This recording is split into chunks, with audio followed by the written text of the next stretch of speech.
jërë ngeen jëf mbokk yi ñuy rafetlu seen ànd ak seen site dakarmatin.com fas yéene dellusiwaat dégtal leen li nga xam ne moo di seen chronique di jàngat bu ñuy def ci xew-xew yoo xam ne am na ci réew mi ñu ñaan yàlla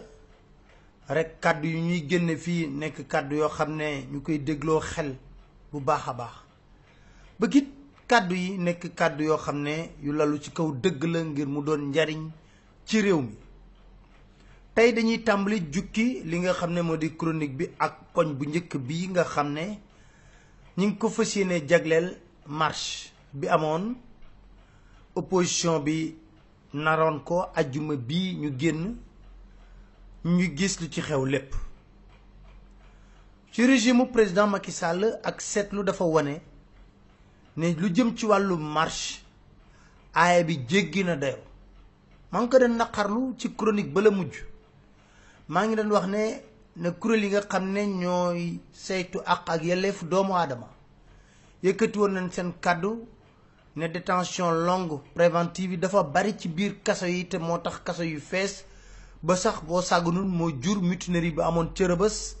ñu ne dañuy def doxu ñaxtu ñu aaye leen ko ak yeneen yu bari yoo xam ne aaye nañ ko ci ay marche mu mel ni marche dafa nekk léegi exception loolu nag bu ñëwee ci nguurug Macky Sall mënuñu ko rafetlu benn yoon déedéet mënta nekk ndaxte méngoowul ak jamono Maître Abdoulaye Wade ba mu fi nekkee moo gënoon a métti lool ñoom ca booba bañ ko doon xeex di ko yàq lu ne mayoon na leen sañ-sañ ñu taxaw obélisque bés bu nekk yor cercueil def ci góor gi deena suuli lañ ko di ko wax lu ne moo am ay marche yu métti lool maye woon na ba buntu place Soweto buntu assemblée nationale nit ñi taxawoon fa le 23 juin kon bu nekkee ne Macky Sall dafa ñëw gën ko féetee ndaw ñu war a mën a yaakaar ci moom mu bind ay lettres de noblesse ci démocratie Sénégal li jëm ci yenn droit yi buñ gisee muy dellu ginnaaw mën nañoo wax ne tiitaange war na mën a am ndax nag dérive yooyu buñ ko bàyyee mu jàll rek ëllëg ak si biir leneen lay jur moo ne de moom mii di Macky Sall président de la République dund na ko bés bi muy dem Diourbel jiite cortège am nekk ci APR ne day ubbi permanence foofu policiers yi dañ ko aaye woon mu fel li nga xam ne moo di barrage police bi dugg biir Diourbel am na ay kàddu yoo xam ne rotaloon na ko ay ca leen ci fàttaliku ñu déglu kàddu yooyu la. administration bi waruñ fi nekkal ab parti nguur gi lañ fi war a nekkal ak réew mi kon nañu xool bu baax seeni li ñuy bind parce que Sénégal tolloo duñ fu ñu xoqatal ay nit ak di leen tere seen droit loolu kenn du ko nangu su fekkee ne lu jaar yoon la ñun duñu jàdd yoon waaye nag loo xam ne tegul si yoon duñu ko faale duñu ko respecté moo tax ba ñu ñëwee alkaati yi taxaw naan duñu dugg ñaari oto yu topp côté bi nit ñi dañ leen fël romb leen dem seen yoon. kon mu mel ni moom mii di président Macky Sall amoon na ngëm-ngëm bu mu am ci nit bu nekkee ne ak yelleefam dafa jàpp ne dañ ko war a salfaañe taxawaay bi mu war a mën a am kon tey jii bu ñu gisee ci biir nguuram aaye yi di bari lool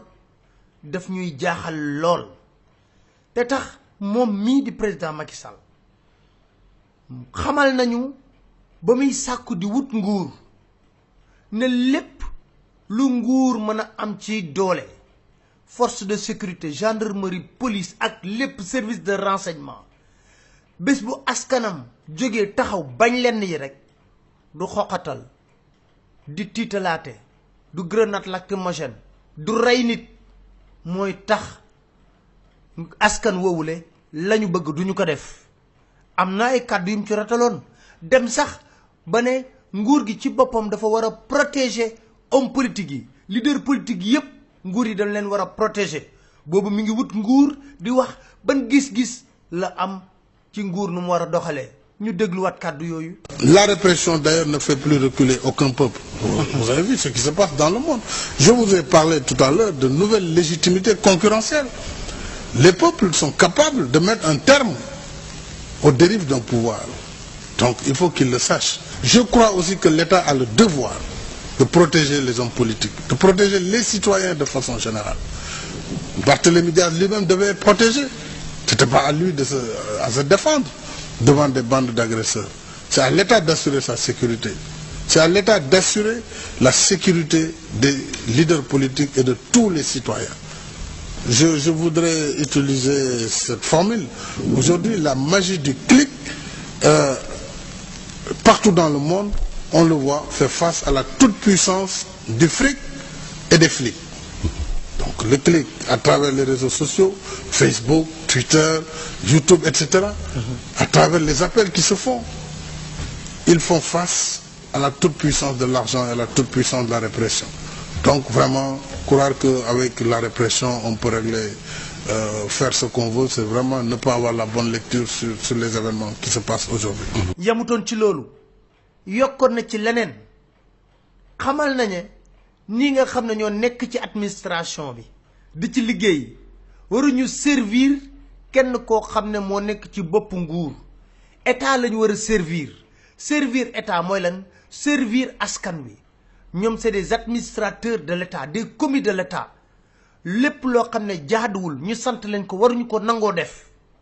moom mi di Macky Sall dànkaafu ci bu baax a baax ñi nga xam ne ñoo nekk ci administration bi yeneen i kàddu la dañ koy déglu. Mais moi, les administrateurs civils que j'ai connus sont des serviteurs de l'État, pas du chef de l'État. Maintenant, l'État est incarné à un moment donné par un chef. Il peut s'appeler Abdawad, il s'est appelé Léopold Sédar Senghor dans le passé, il s'est appelé Abdou Diouf, demain il s'appellera peut-être Macky Sall ou un autre. Mais ils servent l'État. Il ne faut pas faire cette confusion parce qu'on sert l'État, que le chef de l'État est là, on est un garde à vous, qu'on est un militant du chef de l'État. C'est une aberration. Maintenant, parmi eux, s'il y en a qui s'écartent du droit chemin, ceux-là devront être sanctionnés si nous arrivons. Parce que vraiment, l'administration reste une administration neutre au service des citoyens. kon bu ñu demee ba gis ci nguuram moom mii di président Macky Sall yenn jalgati yoo xam ne administration bi mi ngi koy def dañ ci am tiitaange di wax it ne yàlla kàddu gi nga xam ne wala fi dañ koy faral di wax ne jikko wutkat du jikko xaaral ba mu am ba pare yàlla kàddu googu bañ a nekk dëgg ngëm-ngëm bi nga xam ne moom la ñu waxoon ba muy wut nguur gi ngëm-ngëm googule yàlla na nekk loo xam ne ba tey jii nekk na lu dëggu ci moom ndax loolu dong rek la askanu Sénégal di xaar ci moom te nag ñii di préfet yi ñii di gouverneur yi ñii di police ñii di force de l'ordre yeeg ñëpp ñu ñëpp nañ xam ne nguur yu bari jaar nañ fi dem te président Macky Sall bu ko yàlla mayee la muy wut ñaareelu mandat tamit day dem kon ñoom seen liggéey nañ ko rafetal ba bu ñu leen gàkkal ana préfet yi fi nekkoon ci temps Maître Abdoulaye Wade di def naka sudul noonu ana gouverneur yooyu la ana ñi dañ dégg ci force de sécurité yi ñu mel ni nit ñoo xam ne ay extraterrestre lañ dem nañ ana Ousmane Ngom ma nekkoon ministre de l'intérieur tey jii ma ngay raam jubali ci APR bëgg faa dugg kon mu mel ni il faut que ñu delloosiwaat xel yi teg état suñu kanam teg administration suñu kanam teg état de droit suñu kanam ñëpp bokk ko di ko respecté texte yeeg loi yi ñu di ko respecté marche ak manifestation dafa war a nekk loo xam ne day dundal démocratie dem na ci sax boo xoolee réew mi ni muy doxee bu baax a baax mën nañoo wax sax sénégalais yi soxlatuñ sax lu ñu mel dañoo soxla rek ku leen yee ndax askanu Sénégal am nañ mat gi ak way gi uppi seen bët di xool bu baax a baax fer nañ ay nax te ku daan nelaw yeewu nga kenn mënu leen jaay doole di leen xoqatal bés boo gisee force de l'ordre yi ñu génn ci mbedd mi bés bu ñu waxee ne manifestation da am sa yaram day daw ndax da ngay wax ne xanaa Sénégal ci guerre lañ nekk wala ci état de siège lañu nekk jaru ko réew mi nañ fi ñaan jàmm rek nag moo fi mën a am ci loolu moo tax may dellu si waat tamit ci opposition bi erreur def nañ ko bu nekk ne dañuy sàkku ñoom yor réew mi sàkku fekk réew mi ci jàmm war nañoo mën a am taxawaayu responsabilité sàkku nañ def seen manifestation préfet ne leen itinéraire bii ngeen jël mënuma leen ko jox ndaxte wax na lay na ay layam sama gis-gis bu gàtt soxlawul bras de fer lan lañ soxla woon ñoom seen kàddu mën a jib askan wi jot ko te dalante dënn beeg force de l'ordre bi ñoom ñoo ciy gaañu ndax force de l'ordre ñoom ba ñu ñëw ci marche bi jël nañ seen matuwaay yépp lii di liif lii di grenade lii di pistolet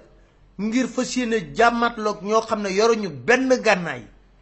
kon poids yi du benn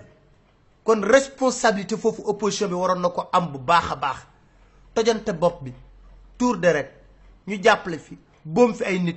jaru ko conséquence bi mooy lan objectif bi ñu wutoon ci marche bi est-ce que am nañ ko te sax ci gis-gis ñu bari bari est-ce que jaroon na marche taxawoon place de l'Obélisque def sa meeting wu 2 heures de temps wala 3 heures de temps yëkkati dossiers yi nga xam ne yaa ngi jàpp ne ni ko nguurug Macky Sall yore jaaduwul nga siiwal ko wax ko ba ñëpp xam ko ndax nag ñi ngi wax rek ci dossiers yi waaye li ci ëpp bëri lool Sénégal yu bëri xamuñu nu mu demee leerul seen bopp kon opposition bi kilifa yi fa nekk war nañoo xoolaat seen taxawaay jot nañ ci ay xibaar ne ndaje yi am sax yu ci mujj xam nañoo ne dañoo réeroo bokkuñu gis-gis ñu waroon doxalee jarutoon xeexanteeg force de l'ordre yi jarutoon fitna bi suñu waxee ñu ne ñii nga xam ne ñoo di force de l'ordre noo leen chargé waaye mais yéen a taxaw ne doo leen respecté itinéraire bi wala ngeen def benn marche boo xam nga ne leen fii la ñuy yem délégation yu juróomi nit dina dem ministre de l'intérieur jox ko li nga xam ne moo di kayit gi bu nekkee ne ñii nekk ci nguur gi ñoom jàpp nañ ne xeexoo waru fi am marche daanalul nguur marche taxul nguur jóge fi Maître Abdoulaye Wade place de l'Obélisque toog nañ fa ay semaine na candidature am du am fan la mujj naa am ci ay élection la ñu dem lañ fi jëlee ki nga xam ne moo di Maître Abdoulaye Wade nekkoon fi président de la République kon dañ jàpp ne opposition bi war nañoo mën a xoolaat seen bopp bañ a yee tamit fitna bañ a yee fitna gi mooy lan ñu respecté texte yi ak loi yi buñ ñu wax rek ne marche waruñu ko sax demander autorisation dañ koy yëgle rek waaw mais boo ko yëglee ba pare kilifa gi nga xam ne moo war a jël matuwaay yi ne jàpp naa ne nangul naa leen seen marche bi waaye nag ni ngeen ko bëgg a jaare ak ne ñun tamit jàpp na dina gàllankoor leneen kon defee leen ko nii waroon ma xool ban sens de l'organisation la ñuy amaat seen biir ngir toog bu baax a baax def seen meeting def seen sitting te xeetu manifestation yu ñu war a mën a def ngir siiwal seen kàddu bari goo xam ne jarutoon jàpp naa sama gis-gis bu gàtt fi mu nekk nii tojante bopp beeg daw fan la mujjee leader yëpp tasaaroo ñii ña nga daw làqatu RTS ñii jël nañ taxi kon objectif bi ngeen doon wut ci marche bi est-ce que atteindre ngeen ko defe naa atteindre ko kon nañ delloo ci xel yi mooy ñii ngànk nguur gi xam ne jaay dooleeg force de sécurité grenade lacrymogène taxul askan bu la sibee suur ci yow loolu mënu koo téye benn yoon ñii nekk ci opposition bi di wut tamit war nañoo mën a ànd ak seen xel bu baax a baax am intelligence waaye nag du mbiru defanteeg Macky Sall daf ñuy aaye marche dañuy defanteeg moom Macky Sall booy defanteeg moom ma nga ca palais présidentiel la jël na avion dem comme marche bi passé force de sécurité ngay defanteeg ñooñu daanaka soo leen xoolee sax seen intervention dafa mel ni dañoo am ay leaders yu ñu ciblé ne ñooñu buñ leen jàppee dugg ci bi dóor leen dóor yoo xam ne fi mu nekk nii faju la ñuy gën a tal di wax la jëm ci réew mi. beneen ponk bi jëm ci mbiru Barthélemy Diaz seetlu nañ ne mbiru Barthélemy Diaz gaawal nañ ne dañ koy àtte ma dellu siwaat Macky 2012 Jean-Paul Diaz da cee bokkoon ba ñuy wut kii di président Macky Sall demoon kër Jean-Paul Diaz ba ñu jàppee kii di Barthélemy Diaz ginnaaw la xewoon ca Méréem def fa conférence ma jàllale loolu man mii laaj naa ko ci benn émission lan la xalaat ci mbiru Barthélemy Diaz lii moo nekkoon tontom. C'est une réaction de tristesse et d'indignation. Tristesse devant la mort du jeune Ndiaga Diouf, qui a perdu la vie dans une opération commando dans laquelle on l'a entraîné face à l'agression contre Barthélémy Diaz et contre son institution municipale. Mais l'affaire Barthélémy Diaz, il faudrait le prendre dans le cadre global de l'enchaînement des événements depuis le 23 juin. Tout le monde a constaté que devant le refus citoyen de valider l'imposture de la loi constitutionnelle pour fixer le ticket et la suppression du second tour, le pouvoir avait décidé de passer à la vitesse supérieure et avait décidé de recourir à des mercenaires. Lorsque je l'ai dit, vous vous rappelez, tout le monde a crié sur moi, y compris même mes propres partisans, que ouais, au Sénégal, il ne peut pas y avoir de mercenaires. Mais le mercenaire, c'est quelqu'un que vous payez pour faire une sale besogne. Et il n'était pas exclu, il n'est toujours pas exclu d'ailleurs, qu'on ait fait recours à des étrangers. Mais aujourd'hui, il est clair qu'on a payé des gens pour verser du sang et pour instaurer un climat de terreur dans le pays. Et ça, c'est le fait du pouvoir. Le pouvoir nous a institué, le pouvoir PDS, à une violence institutionnelle, une violence verbale. Maintenant, la violence est devenue physique et mortelle. Rappelez-vous également de l'assassinat du jeune Malick Ba, suite à la tentative délibérée de découper la communauté rurale de Sangalkam et de la faire passer en délégation spéciale. Souvenez-vous de la violence institutionnelle contre moi-même à l'Assemblée nationale, où des mandats ont été donnés, mais par des abus de majorité, on met un terme à l'expression du suffrage que les citoyens ont donné. Alors, c'est tout cela qui a entraîné que ce jour du 22 ou du 23 décembre,